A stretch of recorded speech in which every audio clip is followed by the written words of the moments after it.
It's the go-home show of all go-home shows. It's the final Raw before WrestleMania. Let's see if WWE and Raw can keep some momentum going. Let's just see how we get to the road to WrestleMania, baby! It is Smack Talk's Raw review.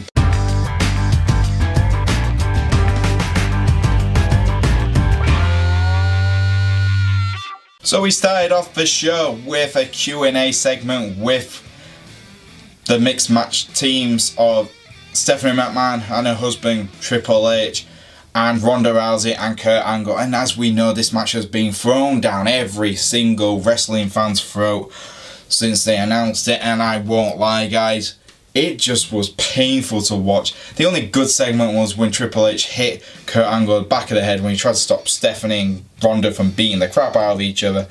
I mean, the world just got twisted upside down because you're calling Ronda Rousey the baddest woman on earth, and yet we have Stephanie McMahon throw her through a table. Yes, that's right, Stephanie McMahon, the princess of WWE, throwing the baddest woman on the planet through a table. Realistic. It was a poor segment and a poor start to the show in my opinion. Only best bits were Triple H and Kurt Angle. No surprise there. First match of the night was a women's singles match where we had Bayley taking on Sonya Deville from Absolution. It was alright. Again, you're trying to build up Bayley to be a lot more independent. I like where they're going with this kind of character now. And she beat Sonya Deville. Nice work there. But of course, Absolution being Absolution beats the absolute living crap out of Bayley. Sasha Banks comes out to save her. She tells Bayley, lift my arm. Bayley's like, whoa, don't tell me what to do. And she beats the crap out of Sasha Banks, which for me is absolutely awesome. I like how they are telling this story. It's a slow build of two friends falling apart and who will turn heel. Everyone's saying it's going to be Sasha Banks, but let's be honest, it could easily be Bayley with that kind of attitude lately.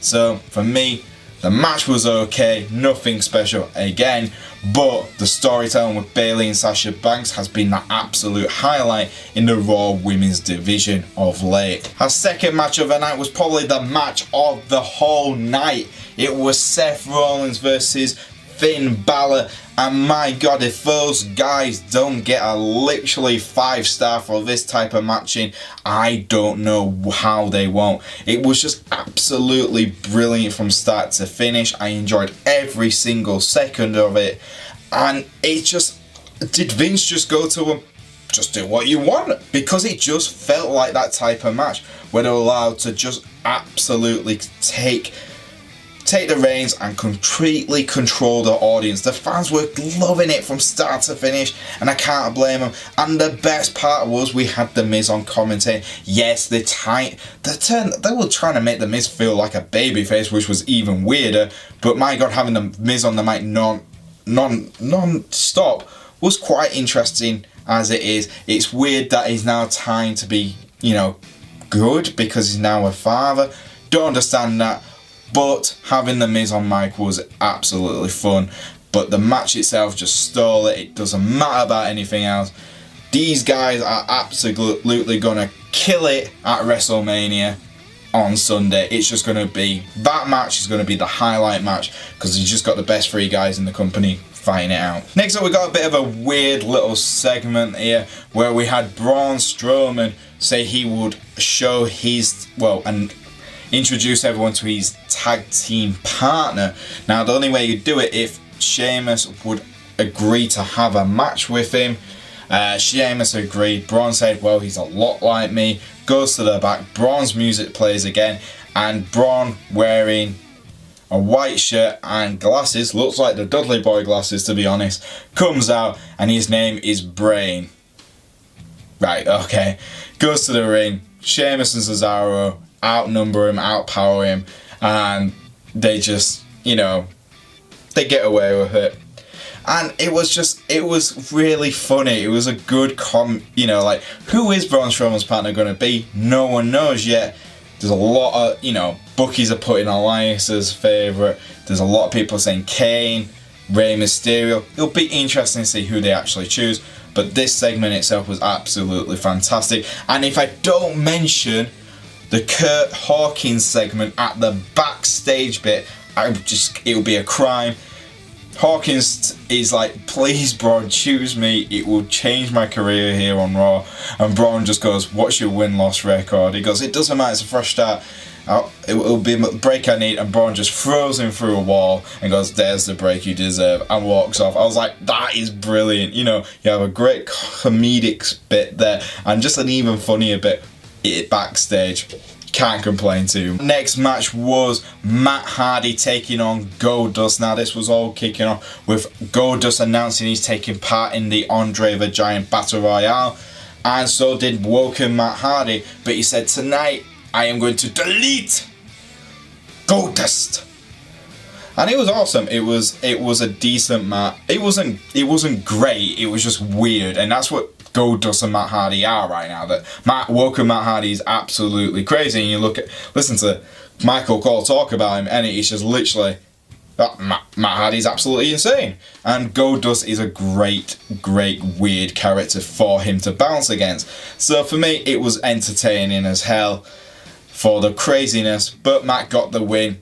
Again, the match was nothing special, and it's not really a match you want to see on the go home show before WrestleMania, but I enjoyed it just for the Matt Hardy segment. Next up for us tonight was when John Cena tried to summon The Undertaker one last time before WrestleMania, and he tried everything. He tried to get the crowd behind him. He tried absolutely, says, I tried on social media, I tried last week, the week before, every single time, and nothing.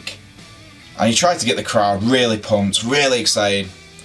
And he just goes, I'm going to WrestleMania as a fan. And some fans were booing. For me, you could tell he might just go out at WrestleMania, try one last time. Maybe The Undertaker will turn up. Who knows what's going to happen with that. But am I too disappointed? Like I said in my predictions video, do I really need to see John Cena beat up an old man? Not really. But the actual will he, won't he turn up has been exciting. Now we just have to wait till WrestleMania, where we possibly could see the dead man rise, but we'll have to wait and see. Do you remember last week where we had Rhino take on Elias? Well, this week we had Heath Slater take on Elias. Same result, Elias won. That's legitimately it. There was nothing exciting about this match. It's a shame, really. I'm going to say this now. I enjoyed Heath Slater and Rhino when they were on SmackDown, and they were like the babyface team, and everyone was behind them. And now they're on Raw and they're jobbers. It's just a shame, really, isn't it? I kind of missed that. You know, I've got kids' t-shirt and all that. It was a shame. I found final match of the night was a tag team match where we had Mickie James and Alexa Bliss taking on Dana Brooke. Yeah, I know Dana Brooke still works at WWE. And Asuka, which is even weirder because she's probably got the strongest woman on the whole planet on her team. That's pretty damn cool. Yeah, it wasn't a very decent match though. It was very boring for the majority of it. Dana started off the match and she pretty much got controlled by Alexa Bliss and Mickie James, which kind of made it seem like Asuka could easily lose her streak. They tried to keep Dana on their side. It worked for quite some time. Dana finally turned the tide, got Asuka in the match. Asuka beat the crap out of him. Mickie James got locked into the Asuka lock, and Asuka got the win. So her streak is still there. And afterwards, Mickie James and Alexa Bliss attacked Asuka after the match. They attacked Dana Brooke after the match. That caused Nia Jax to come out and to chase off both Alexa Bliss and Mickie James. But Mickie James got caught by Nia Jax and she just took her out. And this is a great way of turning, like I said, Nia Jax into a babyface. And if I don't talk about it here, I wouldn't have talked about it at all. I want to talk about the Nia Jax backstage interview she did with Renee Young, where she talks about her feelings with how Alexa Bliss, who was apparently her best friend, just treated her. And, you know, that she just felt out of place, that, you know, for someone who looked like she does, being treated like that by her supposed best friend just made her wake up, says, look, I am good enough. I'm good enough to be a person, blah, blah, blah. You know, for me, this was probably Nia Jax's best promo, and I'm going to give her all the credit in the world for what she said, because it's, you know, it's an interesting way that they're doing this, and you know that I really want Nia Jax to win, because it's a good way to cap off her turn from heel to babyface, where she realises she doesn't have to beat up other women because her best friend says so. She can be a good person and let the, you know, help others as well. She's the strongest woman on the Raw roster, as they like to say. Last but not least, we had the confrontation of Roman Reigns and Brock Lesnar. There you go, finally said it out right. But yes, it was building up. We had Kurt Angle at the start, well, during the show, saying, look, Paul, I don't want you to say anything to cause Roman to start a fight tonight. He also said the same thing to Roman. And then obviously Paul Heyman cuts an absolutely killer promo. Again, if you got the Miz trying to be all babyface like now because he's a dad, Paul Heyman just takes the mic and goes, you know what, this is how you do it. And he killed it. He absolutely killed it. He built up the match. He's done his job. Pay the man, Vince. Pay him. He's done the job. I want to see Roman Reigns versus Brock Lesnar now, only because Paul Heyman has convinced me it's going to be awesome. Only if Paul Heyman is somehow involved in that match will that match be interesting. And I hope they give him a mic and let him speak for a while. But yes, we had Roman pretty much getting blocked from beating up Brock at first by a group of superstars who were ordered by Kurt Angle not to let him go past. Then Roman says, look guys, aren't you sick of him as much as I am, as him being a part-timer? They all move out of the way. Roman goes in, Superman punch, and an F5. And then there we go. That was the end of the show. And it was awesome to hear Paul Heyman say, one F5 can take him out. And that was cool. And there you go, guys. That was the go-home show before WrestleMania, the biggest go-home show of the year. And how was it? It was mediocre. The best thing about it was obviously the Finn Balor and Seth Rollins match. I've got to say, Paul Heyman's promo was absolutely killer, as per usual. And the Nia Jax promo interview was decent. The only bits, you know, were some of the matches where he kind of looked at it and went, is this really what we're going to get from the go-home show? I know they're trying to save everything for WrestleMania, but you still want it to be slightly special.